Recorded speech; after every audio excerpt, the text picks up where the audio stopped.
the higher end and the more advanced of an amphitheater you get, then you start looking at the maintenance of it and also the cost of operating it. So it's a general balance that staff tries to make, and the recommendations we make to council, and the decisions council has to make, because not only do we want it to be the best park possible for the community, but we want it to be a park that's viable to continue on and to be maintained in a good fashion, so that we can all continue to offer this opportunity.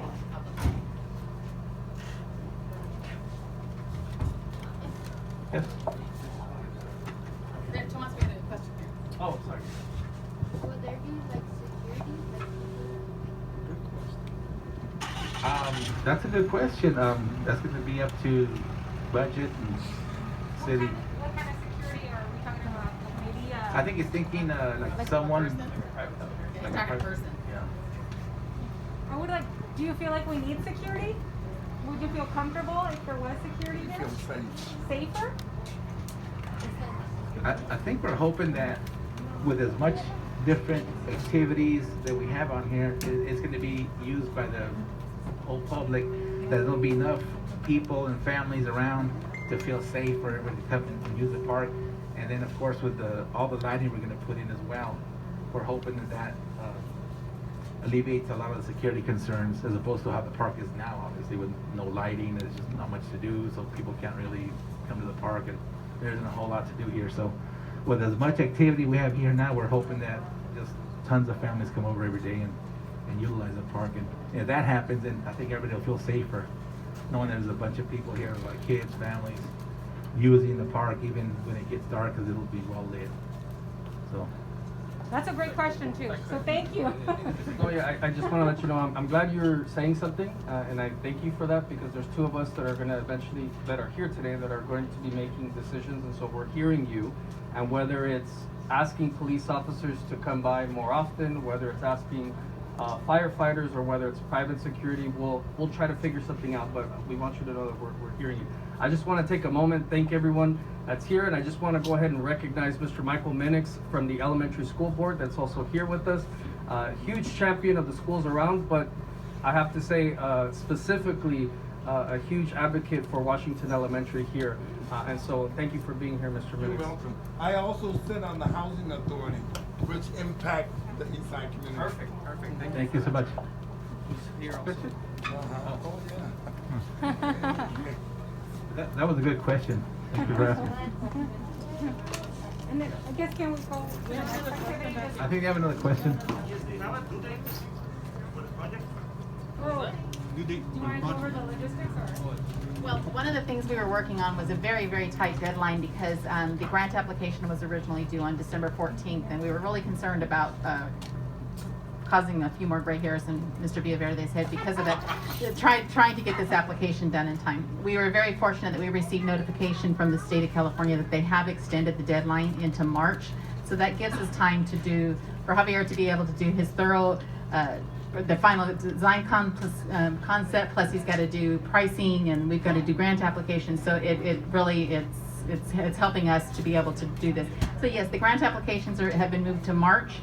And I believe, I don't think they told us if they've extended the announcement date. They originally said they were going to be doing announcements in spring of 2021.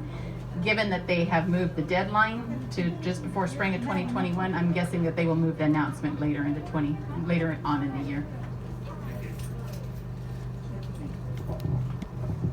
I want to just inform you guys too that these grants are extremely competitive. Your input, the number of meetings we have, the types of equipment select, you're all critical in that aspect. We hope to get this grant. We've been successful in the past getting grants for parks, and we hope to be successful in this one too. But I don't want to say, oh, this project's guaranteed. It's happening. At some point it will. You know, as a city, I know we will work together to even phase out something like this to make this area better. But I do want to inform you that it is competitive. We're competing with the rest of California, but I think we've got a lot to offer. You guys all provided great activities, great input, and we hope to be successful. Is there any more questions? I just wanted to tell the Eastside community, because I've been working here for so many years, that Great question on the security, but if you, including the housing authority and all the residents here, if you take pride in your park, you become the security of the park.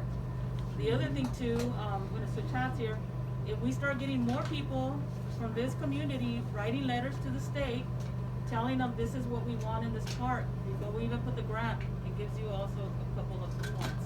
So this is great what the city's doing right now, is getting your input, because this is really going to become a community park. So, this is great. I'm glad they extended the date, because it gives us more time to talk with more people from the east side of El Centro. And all the city residents of El Centro, because it's not just east side, but it's all residents of El Centro. Yeah. Is there any more questions? Okay, so now that we're done with the presentation, I'd like for all of you to, as we mentioned before, take the time, now that you know what type of features they are based on the drawing and Javier's description. We provided the catalogs that have different types of playground equipment and so forth. If you could take some time, go through the catalogs, and if there's some playground equipment that really stands out to you that you think would be neat, and again, we're trying to make the playground equipment inclusive, and take your sticky notes and make some notes, put them in the catalogs with your suggestions, or if you want write some suggestions and put it on the board. If you want to write on the board, write on the board. So let's take a little bit of time, go through some catalogs and pick out some playground equipment, and so that we can make this an awesome park for all of you. Thank you.